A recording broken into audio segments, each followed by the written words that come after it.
12 years after leaving school, Katerina invited her old classmate to her wedding, just to mock her. She had stolen the girl's boyfriend back then, and now she wanted one final laugh. But the moment the woman stepped into the luxurious banquet hall, every guest froze with their mouths open in shock. Katerina adjusted a perfectly styled strand of hair for the 10th time and leaned back against the soft leather seat of the wedding limousine. Her designer gown hugged her figure tightly, the corset creating an elegant silhouette that made her feel like royalty. In her hand, she lazily twirled a glass of champagne, watching expensive cottages and manicured lawns glide past the tinted windows of the elite neighborhood. Beside her sat Victor, her brand new husband, completely absorbed in his phone as he handled some urgent business matter, even on their wedding day. Strangely, this did not annoy her. She had finally gotten everything she had always wanted: high social status, a lavish celebration, and an advantageous match. She had personally selected every guest with the precision of a casting director for a high society event. No dowdy relatives or ordinary people allowed. Only successful, attractive individuals dressed in expensive brands whose presence would spark envy in others. Katerina reached for her clutch to check her lipstick, and her eyes fell on the guest list she had not yet thrown away. Among the elegantly embossed names, one stood out: Svetlana Petrova. A predatory smile crept across her lips. She remembered how, out of boredom, she had scrolled through old social media contacts and stumbled upon a plain profile with no photo and minimal information about working in some local clinic. Svetlana, the quiet girl from the front desk, always buried in biology textbooks, wearing plain knitted sweaters while Katerina shone in short, fashionable skirts. Victor glanced up from his screen with mild surprise. "Why are you smiling like that?" he asked, slipping the phone into the pocket of his tailored jacket. "A minute ago you were about to cry during the ceremony, and now you're glowing." "Oh, just remembering something funny," Katerina replied sweetly. "I decided to add one old school acquaintance to the list, Svetlana Petrova. We studied together. It'll be amusing to see her again, just like the old days." She waved the elegant invitation card playfully. Imagine her showing up in some cheap, baggy dress from the market, standing awkwardly in the corner with wide eyes. "We'll have a good laugh." Victor shrugged indifferently. He cared little about his wife's old-school grudges, as long as the banquet ran smoothly and his business partners were satisfied with the service. Katerina recalled calling her wedding planner a few days earlier. Laughing into the phone, she had ordered a courier to deliver the invitation to Svetlana's address, along with a handwritten note full of sugary, nostalgic phrases about missing her old friend. She had been eagerly anticipating the moment when this supposed failure would walk into the flower-filled, crystal-lit hall and feel utterly insignificant next to her own grandeur. In her mind, she still heard the scratch of chalk on the blackboard and Svetlana's calm voice answering every question perfectly. In 10th grade, Svetlana had been the only one who could outperform Katerina in key subjects without even trying hard. Katerina had always needed to flatter teachers or rely on her father's generous donations to the school fund. But the real conflict had begun because of Dennis. He had been the volleyball team captain and the most desirable boy in their year. Katerina had used every trick in the book, revealing outfits, rumors, and outright dirty play, to win him. Svetlana had simply helped him with chemistry reports and spent time in the library. Dennis had dated her for several months, taking her to the cinema and genuinely enjoying her company. The way he looked at the quiet girl with warmth rather than mere desire had infuriated Katerina more than anything. Determined to destroy her rival completely, Katerina had gone too far. She arranged for someone to spike Svetlana's drink at a party. When the girl became disoriented, Katerina made sure Dennis found her in a compromising situation with another boy. The scheme worked. Dennis left Svetlana with harsh words, and Katerina was there to comfort him. Within a week, he was hers. Even that had not been enough. Using her father's connections, Katerina ensured Svetlana's university application documents mysteriously disappeared, preventing her from entering medical school. The girl had to settle for a lesser program in a provincial town. 12 years had passed. Katerina had married, divorced, spent part of her father's money, and was now marrying again successfully. As far as she knew, Svetlana was still stuck in some ordinary clinic giving injections to elderly patients. The limousine glided to a stop in front of the elegant country club. Doormen in uniform opened the doors. Grand music played. Katerina put on her brightest smile and entered the sparkling hall on Victor's arm. Guests had already gathered. Champagne flowed freely, and expensive caviar glistened on ice. Katerina moved gracefully from table to table, accepting congratulations and enjoying the admiring glances. She noticed how her friends nervously smoothed their designer dresses, trying to compete with her. Yet her eyes kept returning to the entrance, waiting for the late arrival she had planned so carefully. When the host announced it was time for gifts and surprises, the heavy oak door at the far end of the hall opened slowly. At first, no one paid attention. Music played, waiters moved between tables. Only Katerina noticed. She set her glass down and stared. A tall, graceful woman with natural poise entered the room. She wore a fitted emerald green gown that looked quietly expensive, the kind of dress made in Milan or Paris, far beyond Katerina's wedding budget. A luxurious fur stole rested on her shoulders, and diamonds sparkled in her ears, catching the light on her refined cheekbones. She removed her dark sunglasses, and Katerina felt a jolt of recognition. The calm, intelligent, slightly mocking gaze was unmistakable. Instead of the awkward girl with thick glasses, there stood a stunning, sophisticated woman. Next to her, Katerina, in her voluminous designer gown, suddenly felt overdressed and provincial. The noise in the hall gradually died down. Tables fell silent. Men at the bar openly stared. Guests froze, watching the stranger glide through the room as if she owned the place. Behind her walked a confident man in a perfectly tailored dark suit. He kept one hand gently on her elbow and carried a small velvet box in the other, clearly proud of his companion. Katerina swallowed hard, her heart racing. This could not be Svetlana. It had to be some mistake. She gripped the edge of the table, crumpling the fine tablecloth. "Katya, what's wrong? Who is that? Some rich relative?" whispered her friend Alla, adjusting her own revealing dress. The woman approached the newlyweds' table. Up close, Katerina saw tiny lines around her eyes and a firm mouth that only added elegance. The woman smiled calmly. "Hello, Katerina," she said in a rich, confident voice that commanded attention rather than asked for it. "Congratulations on your wedding. I see you wanted to have some fun and remember old school days." Katerina opened her mouth to deliver a prepared, sarcastic remark about the old nerd, but the words stuck in her throat. Her face burned with embarrassment. She had expected a pitiful failure. Instead, she received a devastating blow to her pride. The man stepped forward and placed the velvet box in front of Victor, then opened it. Inside lay elegant sapphire cufflinks and an old, carefully folded, yellowed document. "My wife wanted to give you not only this modest gift," the man said, his gaze cold as it fixed on Katerina, "but also this report from the expert examination conducted 12 years ago after someone spiked her drink with a psychotropic substance." A deathly silence fell over the hall. Only the faint clink of a dropped fork could be heard. Svetlana continued speaking, her voice carrying clearly across the now silent hall. "Here is the exact substance they used to drug me, and here are the signed statements from the student you paid to set everything up, Katerina." Victor stared at the papers, his face shifting from confusion to disbelief. The color drained from Katerina's cheeks until she looked ghostly pale. Guests exchanged uneasy glances, sensing a major scandal unfolding right before their eyes. "I am not here to ruin your celebration with arrests or public drama," Svetlana went on calmly. "I simply wanted to look you in the eyes and tell you something important. You achieved nothing. I became a successful cardiac surgeon. Today I head a department in one of Europe's largest clinics and own my own medical center. And I am happily married to a man who values honesty above everything." She turned her gaze to Victor, who was watching his wife with growing shock. "Be careful with her, Victor. She is used to getting what she wants by any means necessary." Without waiting for a reply, Svetlana turned and walked toward the exit. Her heels clicked confidently on the polished parquet floor. Guests parted instinctively as she passed, still stunned. Her husband closed the velvet box, gave Victor a cold nod, and followed his wife out of the hall. The heavy oak door closed behind them with a dull thud. A few seconds later, the sound of a powerful engine faded into the distance, a sleek Maybach disappearing down the driveway.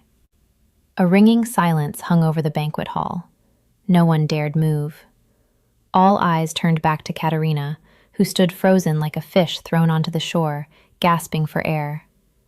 The luxurious room, once filled with laughter and music, now felt suffocating. Victor slowly turned to his wife. His usual lazy, self-satisfied expression had vanished, replaced by cold disgust. "Katerina, what is this?" he asked in an icy tone, using her full name like a slap. "Did you really poison a girl in school? Forge her university documents? Have you lost your mind?" Katerina licked her dry lips desperately. She tried to force a smile, but it came out as a painful grimace. "Victor, darling, this is all a mistake," she stammered, grabbing his sleeve. "She is lying. She has always been jealous of me. She wanted to destroy our wedding, so she staged this whole show. You don't believe that crazy woman, do you?" Victor pulled his arm away sharply and stepped back. His eyes narrowed as he looked at her as if seeing her for the first time. "Jealous?" he repeated with a bitter laugh.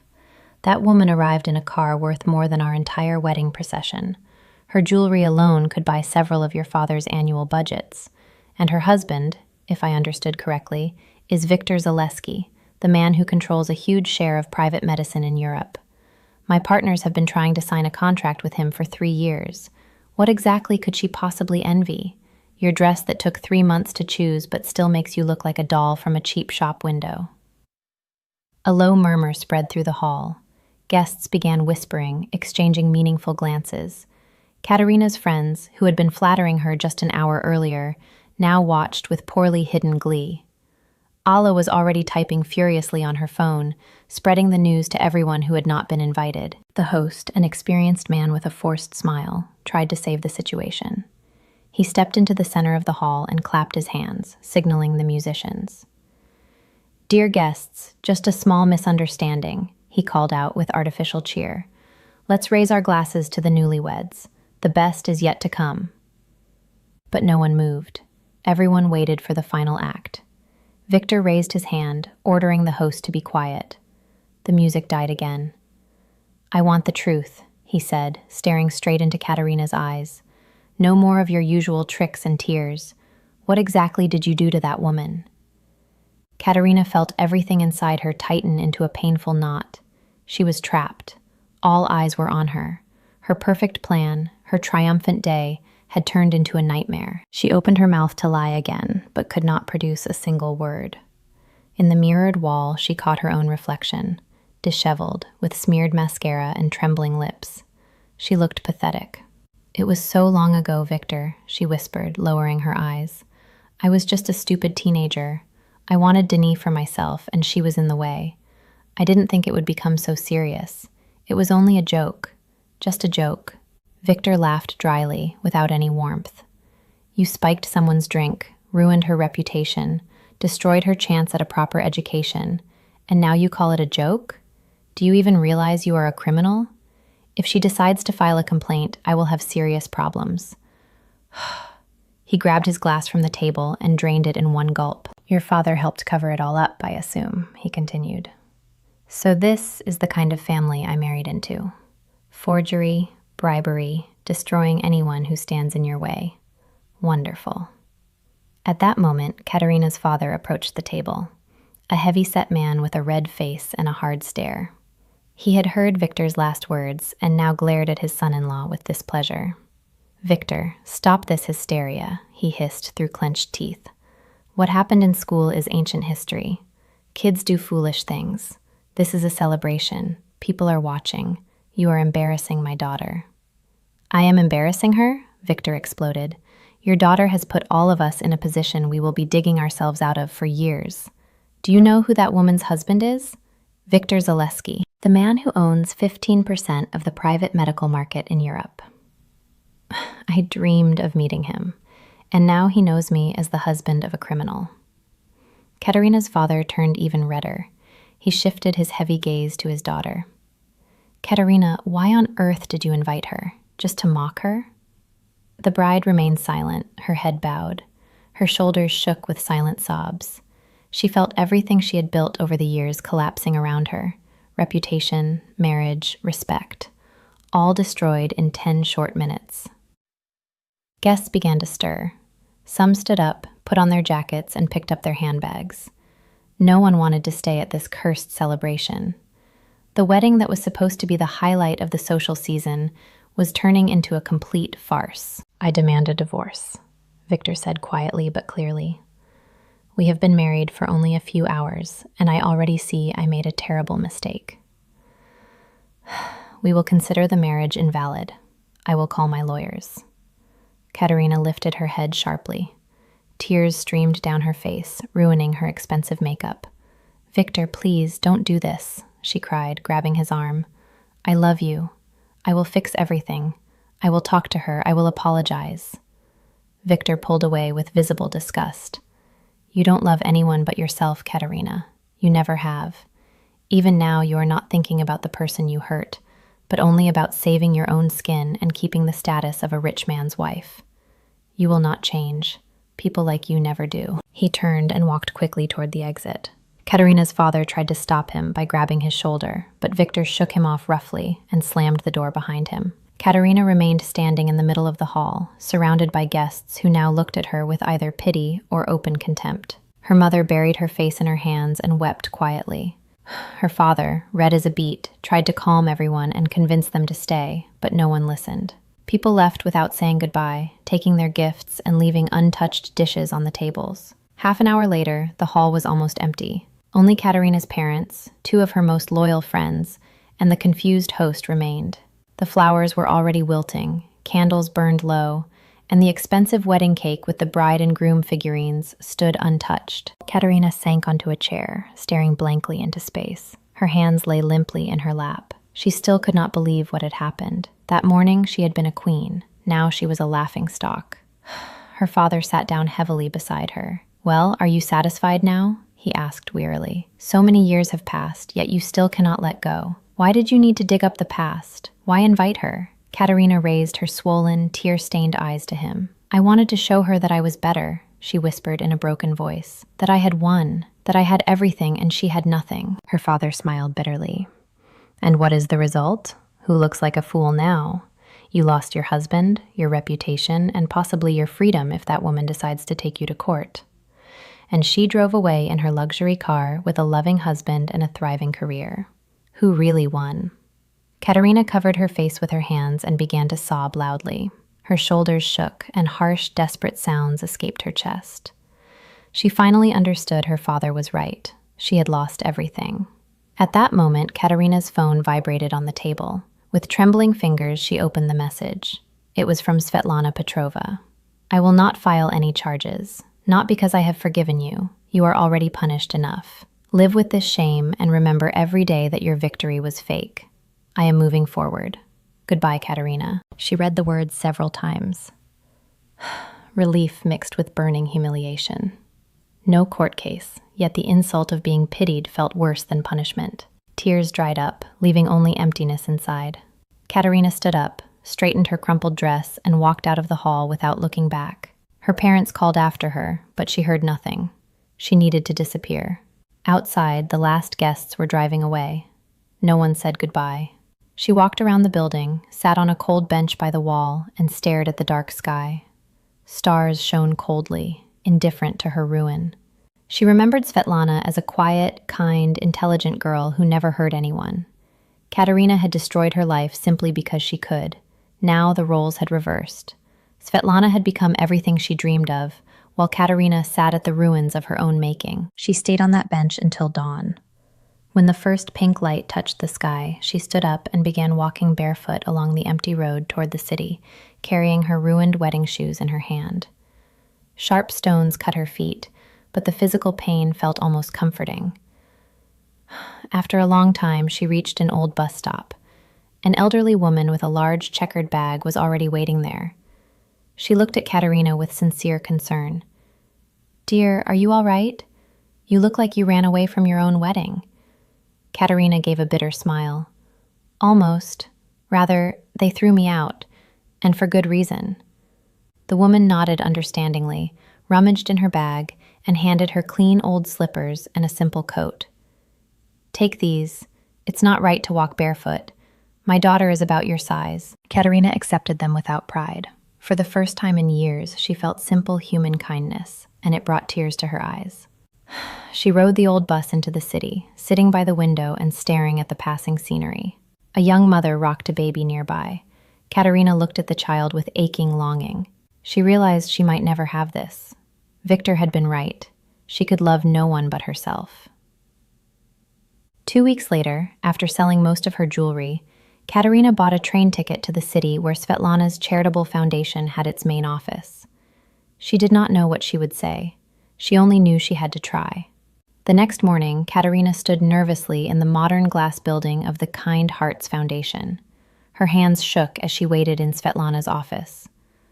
When the door finally opened, Svetlana entered, wearing a doctor's coat, looking tired but composed. "Hello, Katerina. I knew you would come," she said quietly. Katerina rose to her feet.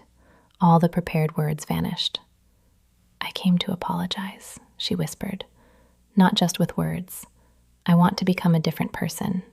I don't know if I can, but I want to try. And I thought, if I have to learn how to be human, I should learn from the person I once tried to destroy." Svetlana studied her face for a long moment, then gave a small nod.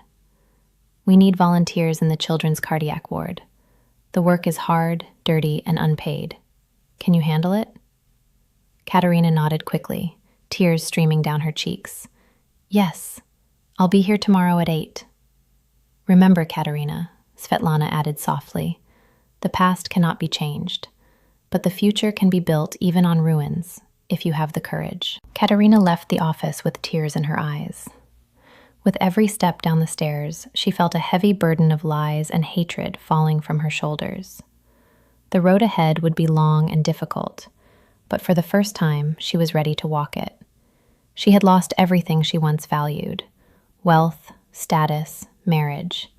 Yet in that loss, she had found something far more important: a chance to start over and become someone better. If you enjoyed this powerful story of revenge, redemption, and life-changing consequences, please subscribe to the channel, turn on notifications, and leave a like. It really helps. What would you do if you were in Katerina's place? Would you have the courage to change, or would pride destroy you completely? Share your thoughts in the comments below. Thank you so much for watching. See you in the next story.